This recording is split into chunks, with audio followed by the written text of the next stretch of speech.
আগের দিন সন্ধেবেলায় মাইক্রোওভেনে একটা মিনি পিৎজা বানানো হয়েছিল। পিৎজার বেসটা আমি কিনে নিয়ে এসেছিলাম দোকান থেকে।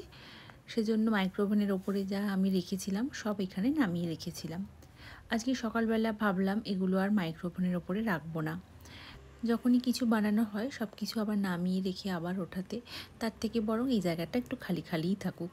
বেশ ফ্রিলি দেখতেও ভাল লাগছে। এমনি ভেবেছি ছোটোখাটো একটা কিছু দিয়ে পরে অর্গানাইজ করে রাখবো।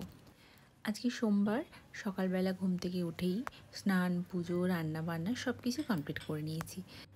এক্সট্রা যে কাজগুলো সেগুলো আমি সবসময় অবসর সময়ই করি, যে সময়টায় আমার রান্নাবান্না মানে হ্যাট্রিক কাজগুলো থাকে না খুব একটা।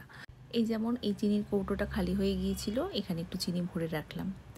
আর না, মাঝে মাঝে কাজ করতে করতে ভীষণ এনার্জি লেস লাগে, আর এই মিড মর্নিংয়ের দিকে সামান্য একটু খিদেও পায়।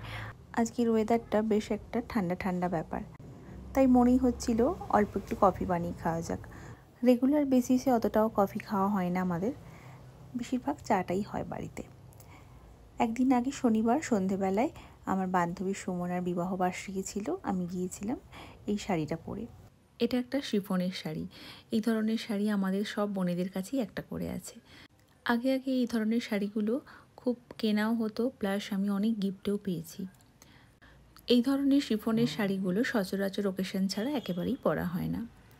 কিন্তু এমন কিছু কিছু শিফনের শাড়ি আছে আমার কাছে যেগুলো আমার এতটাই পছন্দের, সেগুলো আমার মাঝে মাঝে পরতে সত্যিই ইচ্ছে করে। এই যেমন এই শাড়িটা আমার সবথেকে পছন্দের একটা শাড়ি। এর পাড়ের এখানে এমব্রয়ডারি কাজটাও ভীষণ সুন্দর। এই ধরনের আরও অনেক সিম্পল শাড়ি ছিল যেগুলো আমি অনেককে দিয়ে দিয়েছি, কত আর রাখবো। এই একটা শাড়ি, এটাও আমার ভীষণ পছন্দের একটা শাড়ি। কিছু কিছু শাড়ি যেগুলো খুবই পছন্দের সেগুলো আমি আমার কাছে রেখে দিয়েছি। আসলে না, কোথাও যাব ভাবলেই কি শাড়ি পরে যাব, সে যত ছোটোখাটোই ওকেশন হোক আর বড়ই ওকেশন হোক, মেয়েদের কাছে কোনো ওকেশানে যাওয়ার আগে কি পরবো সেটা একটা বিশাল চিন্তার বিষয়, তাই তো। আমার এই বারান্দায় আসলে আমার ভীষণ মনটা ভালো লাগে। আমার বাড়ির সব থেকে এই জায়গাটা আমার বেশি পছন্দের। এবারে যখন ব্যাঙ্গালোর থেকে বাড়ি ফিরলাম, দেখছি গাছের এই সব পাতাগুলো ঝরে গিয়েছিল। এই কয়েকদিনেই কিন্তু গাছে নতুন পাতাগুলো বেরিয়ে ফুল হওয়া শুরু হয়েছে। ভীষণ সুন্দর লাগছিল দেখতে।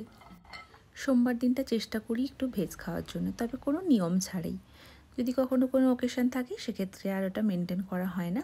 যেহেতু রবিবার দিন আমরা একটা বাড়িতে ননভেজ, মাছ এটা ওটা খাওয়া হয়, বেরোনো হয় টুকটাক, সেক্ষেত্রে সোমবারটা একটু লাইট খাওয়ারই চেষ্টা করি।